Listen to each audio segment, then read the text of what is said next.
ನೆನ್ನೆ ಸಂಜೆ ನಮ್ಮ ಆಫೀಸ್ ತನಕ ಬಂದು ಯಾರೋ ಒಬ್ಬರು ಒಂದು ಪತ್ರ ಕೊಟ್ಟು ಹೋಗಿದ್ದಾರೆ.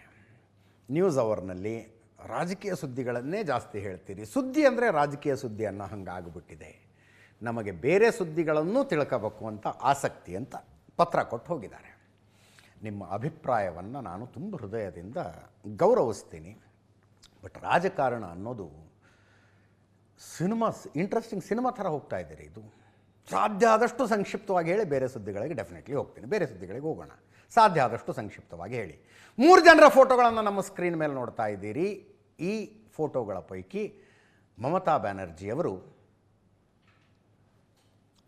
ವಿಧಾನಸಭಾ ಸೋಲಿನ ಅತಿ ದೊಡ್ಡ ಸಂತ್ರಸ್ತೆ.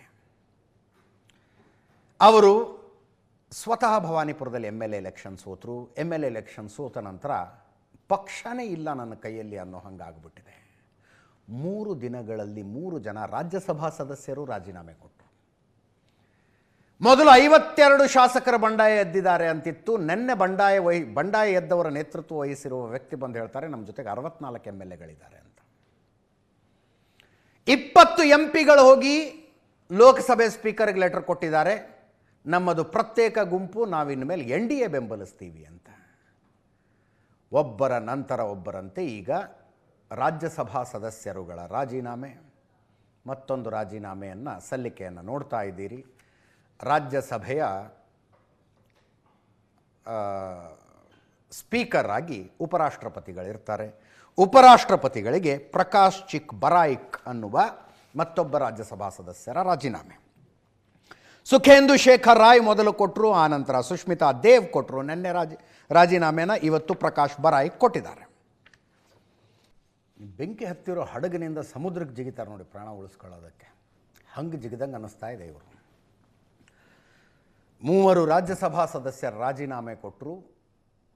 ತೃಣಮೂಲ ಕಾಂಗ್ರೆಸ್ನ 3 ಜನ ರಾಷ್ಟ್ರೀಯ ಮಟ್ಟದ ನಾಯಕರುಗಳು ಕೂಡ ಪಕ್ಷಕ್ಕೆ ರಾಜೀನಾಮೆ ಕೊಟ್ಟಿದ್ದಾರೆ. ಅಜ್ಮಲ್ ಸಿದ್ದಿಕಿ ಅಲ್ಪಸಂಖ್ಯಾತ ಕಾರ್ಯದರ್ಶಿಯಾಗಿದ್ದರು, ತೃಣಮೂಲ ಕಾಂಗ್ರೆಸ್ನ ಅಲ್ಪಸಂಖ್ಯಾತ ಕಾರ್ಯದರ್ಶಿ. ಅಭಿಜಿತ್ ಮಜುಮ್ದಾರ್ ಅಸ್ಸಾಂ ತೃಣಮೂಲ ಕಾಂಗ್ರೆಸ್ನ ಮುಖ್ಯಸ್ಥರಾಗಿದ್ದರು, ರಾಜೀನಾಮೆ ಕೊಟ್ಟರು. ಸಂತನು ಸೇನ್ ತೃಣಮೂಲ ಕಾಂಗ್ರೆಸ್ನ ರಾಷ್ಟ್ರೀಯ ವಕ್ತಾರರಾಗಿದ್ದರು.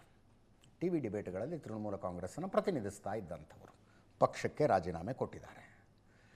ಈ 20 ಜನ ಸಂಸದರ ಪತ್ರ ಕೊಟ್ಟಿದ್ದಾರಲ್ಲ ಓಂ ಬಿರ್ಲಾ ಅವರಿಗೆ, ಅವರ ಪೈಕಿ ಶತ್ರುಘ್ನ ಸಿನ್ಹಾ ಅವರು ಇದಾರೋ ಇಲ್ಲವೋ? ನೆನ್ನೆ ಬಂದ ಪಟ್ಟಿಯಲ್ಲಿ ಶತ್ರುಘ್ನ ಸಿನ್ಹಾನೂ ಸೈನ್ ಮಾಡಿದ್ದಾರೆ ಅಂತಿತ್ತು. ಇವತ್ತು ಶತ್ರುಘ್ನ ಸಿನ್ಹಾ ಹೇಳ್ತಾ ಇದ್ದಾರೆ ನಾನು ಆ ಪಟ್ಟಿಯಲ್ಲಿಲ್ಲ, ನನ್ನ ಕಷ್ಟ ಕಾಲದಲ್ಲಿ ಮಮತಾ ಬ್ಯಾನರ್ಜಿ ನನ್ನ ಕೈ ಹಿಡಿದಿದ್ದಾರೆ, ನಾನು ಮಮತಾ ಬ್ಯಾನರ್ಜಿ ಅವರ ಜೊತೆಗೆ ಇದ್ದೀನಿ ಅಂತ ಶತ್ರುಘ್ನ ಸಿನ್ಹಾ. ಮುಂದೇನೀಗ ಬಂಡಾಯ ಎದ್ದವರು MLAಗಳು ವಿಧಾನಸಭೆ ಸ್ಪೀಕರ್ಗೆ, MPಗಳು ಲೋಕಸಭೆ ಸ್ಪೀಕರ್ಗೆ ಪತ್ರ ಕೊಟ್ಟುಬಿಟ್ಟಿದ್ದಾರೆ. ಇನ್ನು ಇವರು ಚುನಾವಣಾ ಆಯೋಗಕ್ಕೆ ಹೋಗ್ತಾರೆ, ನಮ್ಮದೇ ರಿಯಲ್ ತೃಣಮೂಲ ಕಾಂಗ್ರೆಸ್ ಅಂತ. ಸೇಮ್ ಟು ಸೇಮ್ ಮಹಾರಾಷ್ಟ್ರದಲ್ಲಿ ಏಕನಾಥ್ ಶಿಂಧೆ ಏನು ಮಾಡಿದ್ರಲ್ಲ, ಶಿವಸೇನೆಯಿಂದ 2/3 MLAಗಳನ್ನು ಹೊರಗೆ ಕರ್ಕೊಂಡು ಬಂದು ಅದನ್ನೇ ಇವರು ಮಾಡ್ತಾರೆ. ಮುಂದಿನ ಸ್ಟೆಪ್ ಇದೆ, ನಮ್ಮದೇ ನಿಜವಾದ ತೃಣಮೂಲ ಕಾಂಗ್ರೆಸ್ಸು, ತೃಣಮೂಲ ಕಾಂಗ್ರೆಸ್ಸಿನ ಚಿಹ್ನೆ ನಮಗೆ ಕೊಡಿ ಅಂತ. ಅದಾದ ಮೇಲೆ ಮುಂದಿನ ಪ್ರಶ್ನೆ ಇನ್ನೂ ದೊಡ್ಡದಿದೆ.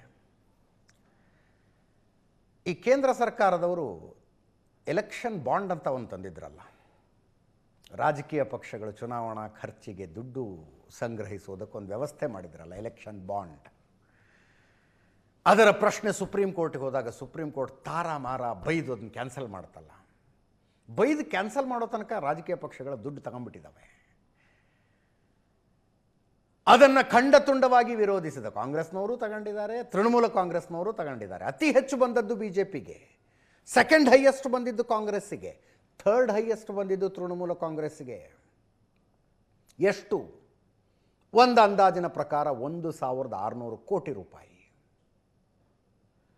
ಈಗ ತೃಣಮೂಲ ಕಾಂಗ್ರೆಸ್ ಮಮತಾ ಬ್ಯಾನರ್ಜಿ ಅವ್ರದ್ದು ಅಲ್ಲ ಅಂದರೆ ಆ 1,600 ಕೋಟಿಯೂ ಮಮತಾ ಬ್ಯಾನರ್ಜಿ ಅವ್ರದ್ದು ಅಲ್ಲ ಅಂತ. ಅಂದರೆ ತೃಣಮೂಲ ಕಾಂಗ್ರೆಸ್ ಯಾರದ್ದು 1,600 ಕೋಟಿನೂ ಅವ್ರದ್ದಾಗತ್ತೆ. ಬಂಡಾಯ ಎದ್ದವರ ಗಮನ ಅದರ ಮೇಲೂ ಇದೆ. ನಾಟ್ ಅ ಸ್ಮಾಲ್ ಅಮೌಂಟ್, 1,600 ಕೋಟಿ. 64 ಶಾಸಕರು ನಮ್ಮ ಪರವಾಗಿದ್ದಾರೆ ಅಂತ ಬಂಡಾಯ ಎದ್ದಿರುವವರು ಹೇಳ್ತಾ ಇದ್ದಾರೆ. ಅದರ ಅರ್ಥ ಇನ್ನು 16 MLAಗಳ ಮಮತಾ ಬ್ಯಾನರ್ಜಿ ಜೊತೆಗಿದ್ದಾರೆ ಅಂತ. 29 ಸಂಸದರು ಟೋಟಲ್ ತೃಣಮೂಲ ಕಾಂಗ್ರೆಸ್ನಿಂದ ಗೆದ್ದಿದ್ದು, ಒಬ್ಬರು ತೀರ್ಕೊಂಡಿದ್ದಾರೆ. 20 ಜನ ಹೋಗಿ ಪತ್ರ ಕೊಟ್ಟಿದ್ದಾರೆ ಓಂ ಬಿರ್ಲಾ ಅವರಿಗೆ, ಲೋಕಸಭೆ ಸ್ಪೀಕರ್ಗೆ. ಅದರ ಅರ್ಥ ಇನ್ನು 8 ಜನ ಸಂಸದರು ಮಮತಾ ಬ್ಯಾನರ್ಜಿ ಜೊತೆಗಿದ್ದಾರೆ ಅಂತ.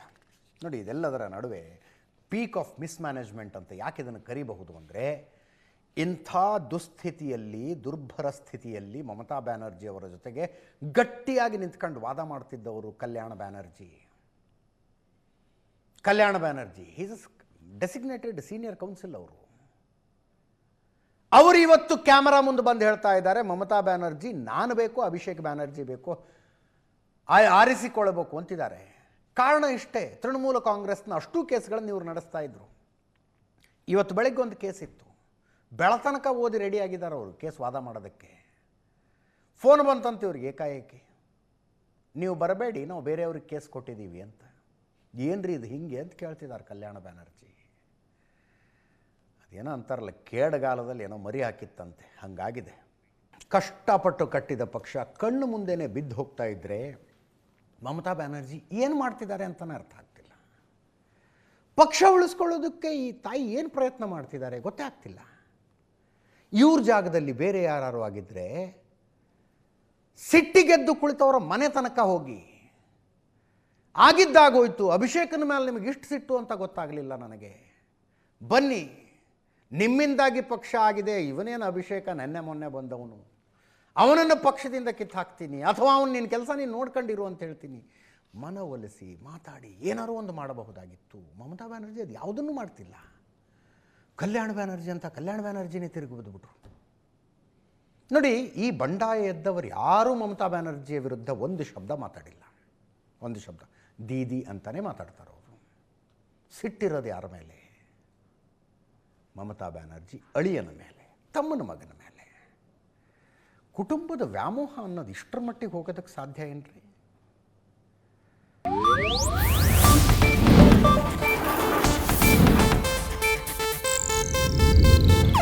ಇದು ಏಷ್ಯಾನೆಟ್ ನ್ಯೂಸ್ ನೆಟ್ವರ್ಕ್ ಪ್ರಸ್ತುತಿ.